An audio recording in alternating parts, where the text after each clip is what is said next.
गंगातरंग रमणीयजटाकलापं गौरी निरन्तरविभूषितवामभागं नारायणप्रियमनाङ्गमदापहारं वाराणसीपुरपतिं भज विश्वनाथं काशीपतिं पुरपतिं भज विश्वनाथं गौरीपतिं पुरपतिं भज विश्वनाथं गंगा गंगेति यो ब्रूयात् योजनानां सतेरपि मुच्यते सर्वपापेभ्यो विष्णुलोकं स गच्छति। आप सभी शिव भक्तों को सादर वंदन। जहाँ तक कि सभी शिव भक्तों को ज्ञात है कि 26 फरवरी 2025 को महाशिवरात्रि का पावन पर्व है। संसार में कौन सा ऐसा कोई प्राणी है जो शिव को न मानता हो, जो शिव को न चाहता हो, जो शिव को न पूजता हो, जो शिव को न चाहता हो, जो शिव का हृदय में सम्मान न करता हो और शिव के बिना गति हो, ऐसा कोई नहीं है। भगवान शिव देवाधिदेव महादेव सबका कल्याण करते हैं और इस महारात्रि शिवरात्रि की जो रात्रि है उसको महारात्रि कहा गया है। इस महारात्रि में श्रद्धा से, भाव से, निष्ठा से, विश्वास से अगर एक लोटा सामान्य जल, गंगा जल समझ करके भी यदि कोई महादेव को अर्पित करता है, करेगा, तो निस्संदेह उसका कल्याण होता है, उसका कल्याण होगा। और जो व्यक्ति 4 पहर की पूजा करता है, जो व्यक्ति प्रथम पहर, दूसरी पहर, तीसरी पहर और चौथी पहर, 4 पहर की पूजा करता है, सायंकालीन 7 बजे से लेकर के 8 बजे से 7 बजे से लेकर के 7:30, 7:40, 8 बजे से भी 8 बजे से लेकर के प्रातः 5 बजे तक, प्रातः 5 बजे तक 4 प्रहर की अगर कोई पूजा करता है 4 प्रकार से। प्रथम पहर में गंगा जल से अभिषेक करे, दूसरे पहर में गैया के दूध से अभिषेक करे, तीसरे पहर में सरसों तेल से अभिषेक करे और चौथे पहर में गन्ने के रस से अभिषेक करे। इस प्रकार से 4 प्रकार से अगर कोई अभिषेक करता है तो निस्संदेह उसको धर्म, अर्थ, काम और मोक्ष, इन 4 चीजों की प्राप्ति होगी। अभिषेक क्योंकि स्वयं नहीं कर सकते हैं, उसके लिए ब्राह्मण की आवश्यकता पड़ती है। वैदिक जो ब्राह्मण है, वेद पाठी ब्राह्मण है, उनकी आवश्यकता पड़ती है। तो निस्संदेह आसपास ग्राम से, आसपास गांव से, शहर से कुछ ब्राह्मणों को जरूर बुला लें। और 2 प्रकार से पाठ होते हैं। एक तो सामान्य जो पाठ होते हैं, रुद्राष्टाध्यायी का सामान्य पाठ करा लें, 11 ब्राह्मण मिलते तो सामान्य 11 पाठ करा लें। और यदि सामान्य ब्राह्मण सामान्य पाठ नहीं कराते हैं, आप नमक चमक से पाठ कराते हैं, लघु रुद्र कराते हैं, तो उसका जो आनंद है, उसका जो फल है, वो वेद ने कहा कि वो देवताओं को भी दुर्लभ है, देवताओं को भी दुर्लभ है। और कोई ऐसा कार्य है ही नहीं जो पूरा ना हो, कोई ऐसी आपकी इच्छा नहीं है जो पूरा ना हो। संपूर्ण इच्छा आपकी पूर्ण होगी, सारी इच्छाएं आपकी पूर्ण होगी। और यदि कोई नहीं कर सकता है तो उसके भी उपाय हैं। केवल मानसिक पूजा, शिव मानस पूजा स्तोत्र, आप स्तोत्र रत्नावली खरीदें, गोरखपुर गीता प्रेस का स्तोत्र रत्नावली खरीदें और स्तोत्र रत्नावली में शिव मानस पूजा स्तोत्र है। रत्ने कल्पितमासनम हिमजले स्नानं च दिव्यांबरं नानारत्न विभूषितं मृगमदा मोदांकितं चंदनं जाति चंपक बिल्वपत्र रचितं पुष्पं च धूपं तथा दीपं देवदयानिधे पशुपते हृत्कल्पितं गृह्यतां सौवर्णे नवरत्नखंड रचिते पात्रे घृतं पायसम। इस प्रकार से मानस पूजा केवल मन में संकल्प लेना है। स्तोत्र पढ़ते समय आंखें बंद करके महादेव को हर वस्तु अर्पित करना है। 16 प्रकार की पूजा होती है, आप सभी को ज्ञात है। 3 प्रकार के विशेष पूजा होते हैं, मनसोपचार, पंचोपचार और षोडशोपचार। चौथा जो पूजन है वो राजोपचार है। 5वां जो पूजन है वो तमसोपचार है, तामस पूजा। लेकिन वो तो हम लोग करते नहीं, तो हम 4 प्रकार की पूजा में से जो कर सकते हैं, मानस पूजा कर लें तो उसका भी फल उतना ही है। पंचोपचार 5 प्रकार की सामग्री ले लें, धूप, दीप, नैवेद्य और आरती, पुष्पांजलि, 5 वस्तु ले लें। नहीं तो 16 प्रकार की सामग्री लें। जो महत्वपूर्ण पूजा है, विशेष पूजा है, वो 16 प्रकार की पूजा है। और जो इससे भी बड़ी पूजा है वो राजोपचार पूजा है। राजोपचार, जो पृथ्वी की सबसे सुंदर वस्तु हो वो ला करके महादेव को अर्पित करें। जो सबसे सुंदर वस्तु अर्पित करने का भाव रखेगा या लाएगा, महादेव उसको सर्वस्व दे देंगे। महादेव उसको सर्वस्व दे देंगे, सब कुछ दे देंगे। और इस वर्ष का जो महाशिवरात्रि का पावन पर्व है वह अत्यंत दुर्लभ है। दुर्लभ इसलिए है कि इस बार की जो तिथि, समय, वार, नक्षत्र, योग, लगन वो अत्यंत ही महत्वपूर्ण है। इसलिए आप जरूर महाशिवरात्रि का व्रत रखें। व्रत का अर्थ होता है उस दिन थोड़ा सा खाएं, मन को परमात्मा महादेव में ले जाने का, महादेव में लगाने का अभ्यास करें और रात्रि में बैठने का अभ्यास करें। रात्रि काल में पूजन करें। रात्रि, क्योंकि रात्रि देखो महादेव की जो पूजा का विधि है वो रात्रि में है, इसलिए इसको कहा गया शिवरात्रि। उस दिन शिव की रात्रि है। उस रात्रि में केवल महादेव का ही अर्चन हो, महादेव की ही उपासना हो, केवल महादेव का ही चिंतन हो, केवल महादेव का ही आत्मचिंतन हो और केवल महादेव के शरण में ही मन को ले जाने का अभ्यास करें, प्रयास करें।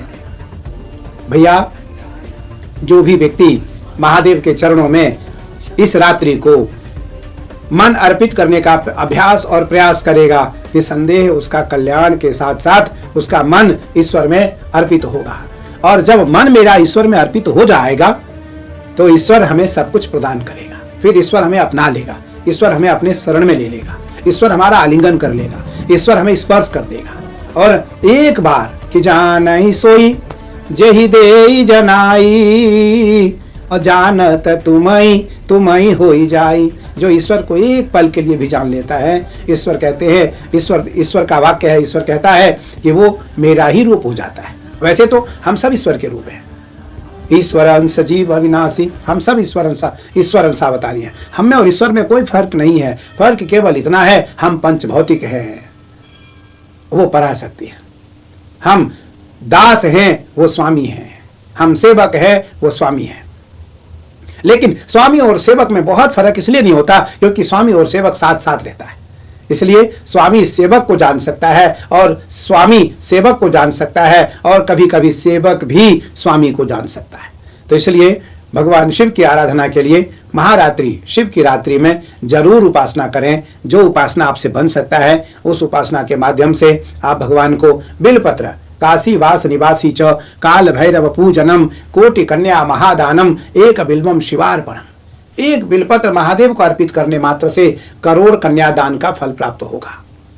और यदि कोई दान नहीं कर सकता है, अर्पित नहीं कर सकता है महादेव को बिलपत्र, तो दर्शनम बिल्वपत्रस्य स्पर्शनम पापनाशनम अघोर पाप संहारम एक बिल्वम शिवार्पणम। उस बिलपत्र, चढ़े हुए बिलपत्र को देखने मात्र से आपके अघोर से अघोर अर्थात आपके कठोर से कठोर पाप भी समाप्त हो सकते हैं।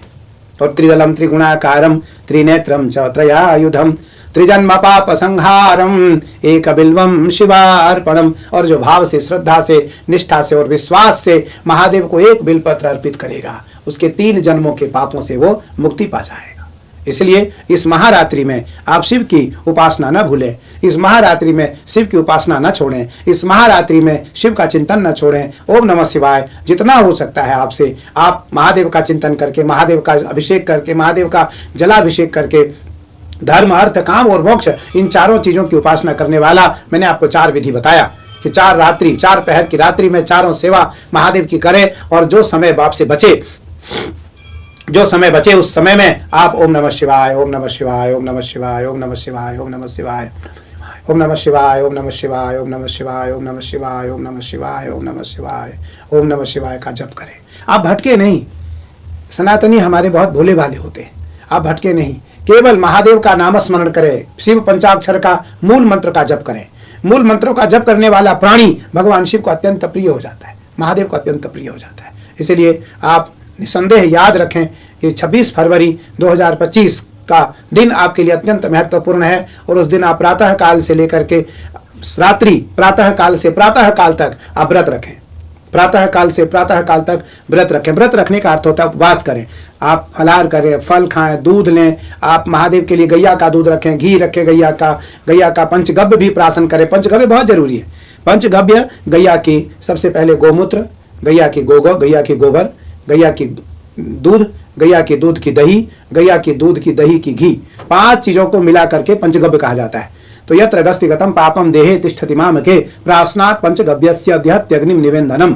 इस प्रकार से इस मंत्र के द्वारा गायत्री मंत्र बोलते हुए मन में गायत्री मंत्र बोले और 3 बार पंचगव्य प्राशन करें। वर्ष भर में जो भी आपने पाप किया है, वर्ष भर में जो भी आपके द्वारा इस प्रकार से कर्म हुए हैं जो परमात्मा को प्रिय नहीं है, उस कर्म से, उस प्रकार से, उस पाप से आप मुक्ति पा जाएंगे। आपका पंचभौतिक शरीर शुद्ध हो जाएगा और आप व्रत करने के योग्य हो जाएंगे, और आप व्रत करने के योग्य हो जाएंगे पंचगव्य प्राशन करके आप। और उस दिन व्रत करने से पूर्व आप जब शौच कर्म करते हैं, उसके बाद जब आप ब्रश करते हैं तो ब्रश न करें, उस दिन दत्वन करें, नीम की दत्वन करें, बबूल का दत्वन करें, सिहोरा का दत्वन करें, जो भी आपका मन करता है उस दत्वन करें। आप उस दिन दत्वन करें, धातुन के द्वारा आप मुख को धोएं और उसके बाद आप पंचगव्य प्राशन करने से पूर्व आप गंगा स्नान करें या बाथरूम में नहाएं। स्नान करने के पश्चात आप पंचगव्य प्राशन करें और पुनः स्नान करें, भगवान सूर्य को अर्घ्य दें, भगवान सूर्य को नमन करें, उसके बाद व्रत प्रारंभ करें, व्रत प्रारंभ करें। आप देखिए निसंदेह भगवान की कृपा आपके ऊपर होगी, महादेव आपके ऊपर कृपा करेंगे और आपका जो भी कार्य है वो पूरा होगा, जो भी कार्य आपके हैं वो पूरे होंगे, जो भी आपकी इच्छा है वो आपकी पूर्ण होगी। इसलिए आप इस प्रकार से नियम का पालन करते हुए व्रत करें और महादेव को आप अर्पित करें। जो भी वस्तु आपके पास संभव हो सकता है, बिलपत्र, दूब, भांग लोग कहते हैं ना महादेव गांजा पीते हैं, महादेव ये करते हैं। मैं आपको फिर बता देना चाहता हूं, महादेव ने कभी गांजा का सेवन नहीं किया है। महादेव तो समय समय पर महादेव दुराचारियों को मारने के लिए, महादेव दुष्टों का वध करने के लिए, महादेव आतताइयों का वध करने के लिए महादेव किंचित मात्र भांग का सेवन करते हैं, किंचित मात्र भांग का सेवन करते हैं। और वो भांग हमारे लिए नहीं है, मैं फिर कहता हूं आपको, भांग मेरे लिए नहीं है, हम उसका सेवन न करें। उसका सेवन तो महादेव ही कर सकते हैं। जिस प्रकार से हलाहल विष पान करके महादेव विष को पचा सकते हैं, उसी प्रकार भांग भी खा करके महादेव भांग पचा सकते हैं। हम भांग ना खाएं। ऐसा नहीं कि महादेव का मैं भक्त हूं तो मैं भांग खा लूं, मुझे भांग खाने का अधिकार नहीं है, मैं भांग ना खाऊं। महादेव को अर्पित करें। और महादेव जो है परम दयालु है, औरदानी है। चिता भस्मालेप सृगपिंजर का रोटी परिकरः अमंगल्यम शीलम तब भवतु नामैवम अखिलम तथापि स्मृतॄणाम वरद परमं मंगलमसि। भगवान शिव स्मशान में रहते हैं। श्मशाने स्वाक्रीडा स्मरहर पिशाचा सहचरा चिता भस्मालेप सृगपिंजर का रोटी परिकर अमंगल्यम शीलम तब भवतु नामैवम अखिलम तथापि स्मृतॄणाम वरद परमं मंगलमसि। भगवान शिव स्मशान में रहते हैं। भगवान शिव का रूप अमंगलकारी होता है, लेकिन भगवान शिव का कार्य मंगलकारी होता है। इसलिए हमारे जीवन का उद्देश्य होना चाहिए, हमारा रूप कैसा भी हो, हमारी पहनावा कैसे भी हो, लेकिन हमारा आहार विहार और व्यवहार समाज कल्याण के लिए होना चाहिए, राष्ट्र कल्याण के लिए होना चाहिए, देश कल्याण के लिए होना चाहिए। आज जिस प्रकार से महाकुंभ का पावन पर्व चल रहा है, आपने देखा करोड़ों करोड़ 55-56 करोड़ लोग आज कुंभ में स्नान करने आए।